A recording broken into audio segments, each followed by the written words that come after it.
Now, looking at one of the carpal bones, we get to focus on the capitate. All right. So capitate to me, how I actually used to remember this capitate, remember its anatomy is, I used to take like, okay, capitate means capital. Do you understand?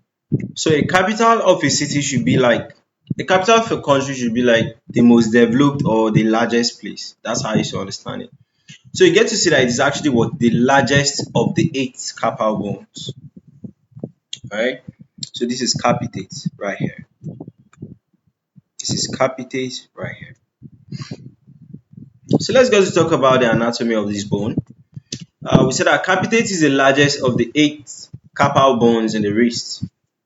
It is actually what centrally located in the distal row of the carpal bones, away, the row that is yes, away from you. This one is proximal to you. This one is distal to you. So for position, it's situated in the center of the carpal bones. Neighbors actually lies between what lunate and the third metacarpal. All right. So for the shape, has a head shape. So capitate is rounded, head-like structure, which actually reflects what it name. All right. So this name is actually derived from the Latin word caput, meaning head. It's like the leader, the capital. Capital is like the head of a place. All right. You see, this is capitate, the largest, the head, the leader. All right. So for articulations, proximally, that's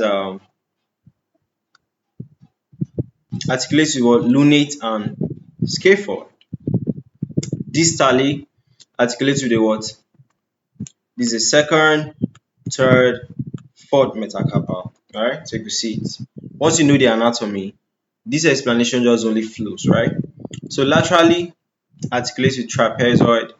Medially articulates with what? Hamate. Landmarks is the head, the body, and the base. Okay. So function is basically wrist movement and stability. So for wrist movement, it's crucial in things like flexion, extension, and also overall movement of the wrist. Okay. Stability is actually what the keystone for the wrist. Okay. Clinical significance, it could be involved in what fractures. Then there's a disease condition that actually affects the lunate, known as what the Campbell's disease.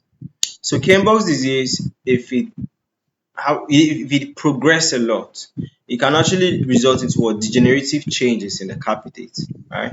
So can occur in, then also arthritis too can also what affect the capitate, right? Overview, location, shape, articulation, landmarks, functions.